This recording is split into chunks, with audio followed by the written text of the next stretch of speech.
Hi అండి. ఈరోజు Sunday కదండి. సో ఈరోజు మేము మా ఇంట్లో చేసుకున్న స్పెషల్ ఏంటో తెలుసా? అలసంద వడలు మరియు నాటుకోడి పులుసు అండి. అదే అండి అలసంద వడలు అంటే ఇవే అన్నమాట. వీటిని మా ఊర్లో అలసంద వడలు అంటాము. సో మీ ఊర్లో ఏమంటారు ఈ వడల్ని కామెంట్ చేయండి తప్పకుండా.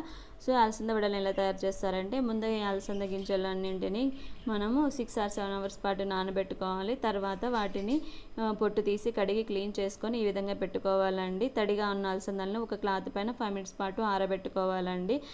వెంటనే తడిగా ఉన్నప్పుడే మనం మిక్సీ పట్టుకున్నాం అనుకోండి, పిండి జారిపోతుంది, వడలకైతే రాదన్నమాట. సో 5 minutes పాటు ఆరబెట్టుకోవాలి. అలా ఆరబెట్టుకున్న తర్వాత అయితే నేను బౌల్కి సర్వ్ చేసుకున్నాను. కావాల్సిన ఇంగ్రీడియంట్స్ వచ్చి పేస్ట్కి ఆనియన్స్, గ్రీన్ చిల్లీస్, కొద్దిగా జీలకర్ర మరియు అల్లము, వెల్లుల్లి రెబ్బలు, కొత్తిమీర, కరివేపాకు, పసుపు, ఉప్పు అన్నమాట. సో నేను ముందుగా ఒక మిక్సీ జార్ తీసుకున్నాను. ఈ మిక్సీ జార్లోకి కొన్ని అలసంద గింజలన్నీ వేసుకున్నానండి. తర్వాత కొద్దిగా ఉప్పు వేసుకున్నాను, కొద్దిగా పసుపు, కొద్దిగా కరివేపాకు వేసుకున్నాను. అలాగే కట్ చేసి పెట్టుకున్న కొత్తిమీరని కూడా ఇందులోకే వేసుకొని మూతపెట్టి మిక్సీ పట్టుకుంటానండి. నేను ఎందుకు మిక్సీ జార్లో వేసుకున్నానంటే, ఇంట్లో గ్రైండర్ ఉందండి, కానీ బట్ అది ప్రజెంట్ అయితే వర్క్ కాలేదు. దానికోసం అనేసి నేను మిక్సీ జార్లో వేసుకున్నాను. అన్నీ ఈ మిక్సీ జార్లో పట్టలేదండి. సో 2 times వేసుకున్నాను అనమాట. క్వాంటిటీ ఎక్కువ ఉండడంతో సరిపోలేదు. సో అందుకని 2 times వేసుకున్నాను. ఇలా మిక్సీ పట్టుకున్నాను. ఈ పేస్ట్ని నేను వేరే ఒక బౌల్లోకి అయితే సర్వ్ చేసుకున్నానండి. సో రెండోసారి రిమైనింగ్ మిగిలిపోయిన అలసంద గింజలు ఉన్నాయి కదండి, అవన్నీ వేసుకున్నాను. తర్వాత ఇందులోకి కొద్దిగా పచ్చిమిర్చి ముక్కలు వేసుకున్నాను. ఆల్రెడీ ఇవి కట్ చేసి పెట్టుకున్నాను, చూపించాను కదండి. సో అవన్నమాట. ఇందులోకి అల్లం ముక్కలు, జీలకర్ర వేసుకున్నాను. తర్వాత వెల్లుల్లి రెబ్బలు వేసుకున్నానండి. 6 or 7 వెల్లుల్లి రెబ్బలు అయితే సరిపోతాయండి, ఎక్కువ ఏం అవసరం లేదు. సో ఎక్కువ క్వాంటిటీ తీసుకుంటే ఒక వెల్లుల్లిపాయ మొత్తం కావాలి. నేను కొద్దిగానే తీసుకున్నాను కాబట్టి 6-7 వెల్లుల్లి రెబ్బలు అయితే సరిపోతాయి. ఇందులోకి పసుపు మరియు సాల్ట్ని కూడా నేను యాడ్ చేశాను. ఎందుకు 2 సార్లు యాడ్ చేశానంటే అండి, ఆ క్వాంటిటీకి తగ్గట్టు అందులో యాడ్ చేశాను, ఈ క్వాంటిటీకి తగ్గట్టు ఇందులో యాడ్ చేశానండి.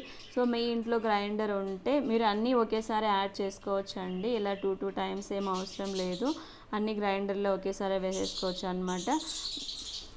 సో నేను మూత పెట్టేసి మరొకసారి మిక్సీ పట్టేసుకున్నానండి. ఆ పేస్ట్ని కూడా ఇదే బౌల్లోకి వేసేసి మొత్తంగా కలయబెట్టుకుంటున్నాను. మీరు ఒకటి గమనించారా అండి, ఇంతవరకు నేను ఎక్కడ ఆనియన్స్ అయితే వాడలేదు. సో ఆనియన్స్ నేను కట్ చేసుకునేసి ఇందులో ఈ పేస్ట్లోకి అయితే వేసేసుకున్నానండి. చూడండి అక్కడక్కడ కనిపిస్తున్నాయి. ఇందులోకి ఆనియన్స్ అన్నీ వేసుకొని కిందికి పైకి మెల్లగా అంతా కలుపుకుంటున్నాను స్మూత్గా. సో తర్వాత ఒక తడి క్లాత్ తీసుకోవాలండి. ఆ తడి క్లాత్ పైన ఇలాగా మనం ప్రిపేర్ చేసుకున్న పేస్ట్ని అలా రౌండ్గా తట్టి, తర్వాత మధ్యలో హోల్ పెట్టి ఆయిల్ హీట్ చేసుకున్న ప్యాన్లో మెల్లగా ఒక సైడ్ నుంచి జారవిడ్చాలండి. ఎట్లా అంటే అట్లా వేయకూడదు, ఎందుకంటే ఆయిల్ బాగా హీట్గా ఉంది కదండి, చాలా వేడి అయింది. సో ఆయిల్ అనేది చేతి మీద పడుతుంది అన్నమాట. సో చాలా జాగ్రత్తగా ఒక సైడ్ నుంచి ఇలా వేయాలన్నమాట. ఈ విధంగా తడి క్లాతే తీసుకోవాలండి, వేరే క్లాత్ తీసుకుంటే రాదు. తడి క్లాత్ మెత్తని నూలు తీసుకోవాలి, అప్పుడే మనకి నీట్గా మంచిగా వస్తుంది అన్నమాట. చూడండి ఆయిల్ బాగా వేడిగా ఉంది కదండి, సో జాగ్రత్తగా వేయాలన్నమాట ఇందులో. తర్వాత వడలన్నీ మనకి ఎప్పుడు తీయాలంటే, వడ కింది భాగం పై భాగం మొత్తం గోల్డెన్ కలర్ వచ్చేసాక, మంచి కలర్ వచ్చేసాక తీసి సపరేట్ చేసేసుకోవాలండి. ఈరోజు మాకు బ్రేక్ఫాస్ట్ అంటే ఇదే అన్నమాట, నాటుకోడి పులుసు మరియు అలసంద వడలే అన్నమాట. ఇవి తింటేనే సరిపోతుందండి, మళ్ళీ సపరేట్గా వేరే బ్రేక్ఫాస్ట్ చేయాల్సిన అవసరం లేదు.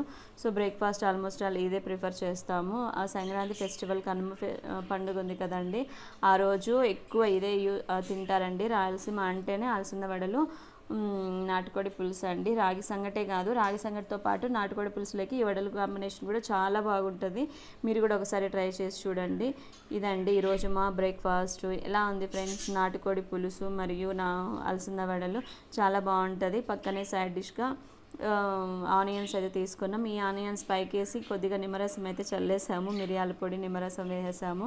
సూపర్ కాంబినేషన్ అండి. మధ్య మధ్యలో నంచుకుంటూ అన్నీ తింటుంటే కనుక చాలా బాగుంటుంది. మీరు కూడా ఈ రెసిపీని ఒకసారి ట్రై చేసి చూడండి, చాలా బాగుంటుంది. Boy friends.